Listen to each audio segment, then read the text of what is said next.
This was an issue in which you began to understand Lincoln's ethical concept, and that is that he believed that the North ought to share the solution for the liberation of slaves. He believed that the North ought to share the blame for slavery. You began to really get a sense of Lincoln's caution in legal matters, his regard for property as protected by the Fifth Amendment of the Constitution, and his recognition for the consent of the governed.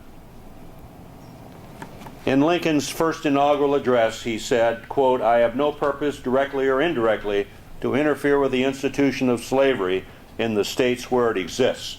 Lincoln's position was no further extension of slavery. Lincoln believed in the fundamental concept of law. In other words, the federal authority was fixed by the Constitution, and domestic institutions, i.e. slavery, belonged exclusively to the states. There was great pressure placed on Lincoln to emancipate slaves. Abolitionists and extremists tried to force his hand. The anti-slavery advocates saw none of the complexities that Lincoln saw. For them, it was simply a matter of right and wrong. Pressure came from people like Charles Sumner and Horace Greeley and the Radicals. One of the most significant letters that people read and think about in understanding Lincoln's position on slavery came from Horace Greeley, the publisher of the New York Tribune. And this letter was published in August of 1862 in the National Intelligencer. Lincoln decided to write a response to the editor. Can you imagine the President of the United States or any president that we've known reading an editorial they didn't like and say, "I think I'll write a letter to the editor," like some of us might do? But that was the way that communication took place, and Lincoln made great use of what might be called a public letter. He wrote in part, "My paramount objective in this struggle is to save the Union. It is not either to save or destroy slavery. If I could save the Union without freeing any slave, I would do it. And if I could save it by freeing some and leaving others alone, I would also do that. What I do about slavery and the colored race, I do because I believe it helps to save the Union. And what I forbear because I do not believe it would help save the Union." And most historians and many, many writers stop there in quoting Lincoln, and they do not include his next statement. "I have here stated my purpose according to my view of official duty, and I intend no moderation of my oft-expressed personal wish that all men everywhere could be free." Thus, what is so often missed in quoting this famous statement is Lincoln's perspective on slavery. One aspect of it being what he thought he could do constitutionally and legally, and what he wanted to do in terms of his own personal feelings. And for some people, there's not much of a distinction between the two. Lincoln said, "I acknowledge your rights and my obligations under the Constitution in regard to your slaves," this 1855. Lincoln hated the institution of slavery. Lincoln said, quote, "I have always thought that all men should be free, but if any should be slaves, it should be first those who desire it for others." And Lincoln recognized that slavery was a great contradiction to the principles of democracy and a free person. Clearly, Lincoln was trying to come up with some solution, and I'm going to be speaking later about the literature of Lincoln, and I'm going to deal with those historians that have really taken him on the slavery issue. But Lincoln obviously was looking for some solution that a white racist majority made up of men could buy. And as you'll hear if you come to my second presentation, I will tell you that Solomon Chase, who was much more abolitionist than Lincoln, William Seward, who was farther to the left than Lincoln was on the issue, could not have been elected President of the United States. And probably no abolitionist president could have been elected for 100 years. But that's not to excuse Lincoln, but it is to say that Lincoln was looking for some solution. So he starts out thinking about gradual emancipation.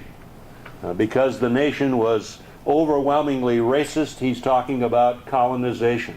He's talking about compensation for the South if they will free the slaves. He starts out with a preliminary Emancipation Proclamation and says, I'll give you 100 days to decide whether you're going to free the slaves, and then I'm going to make it permanent. And he does with the Emancipation Proclamation on January 1, 1863.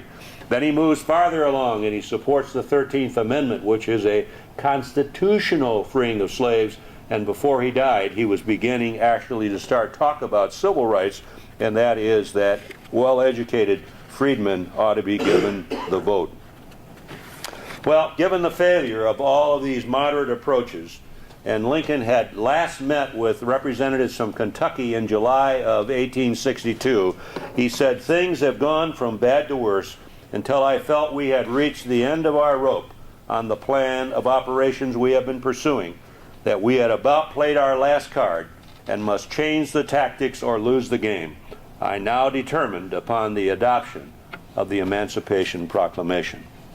The fifth challenge that I forecast a few moments ago is winning the war with the right combination of military leadership. If you've studied the military history of the Civil War, you know what a huge challenge Lincoln had finding a general who would fight, to make it really simple. The generals he brought into command position were guilty of playing all kinds of politics.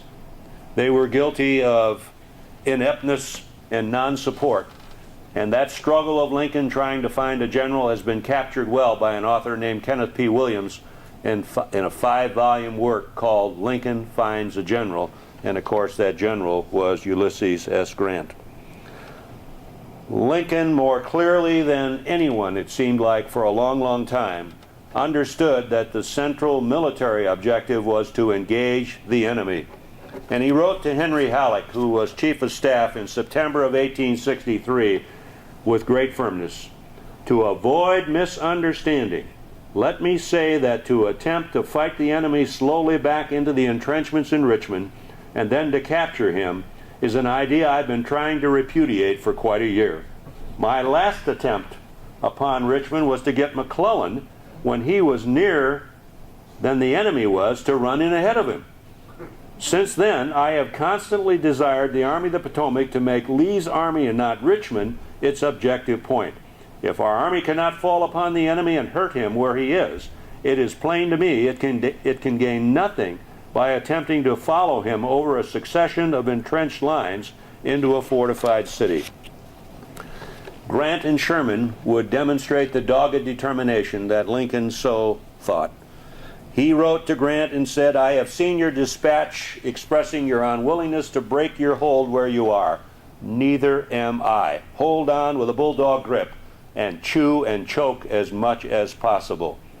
We know that early on Grant had his share of critics, and Lincoln made that famous statement, "I can't spare this man, he fights."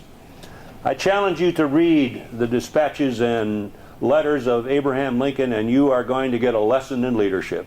You're going to be the person who gets to look over Lincoln's shoulder and understand a whole treasure trove of wise counsel, of shrewd subtleties, of candid and forthright challenges, of understanding, and of an intimate understanding of the relationships that motivate people to act.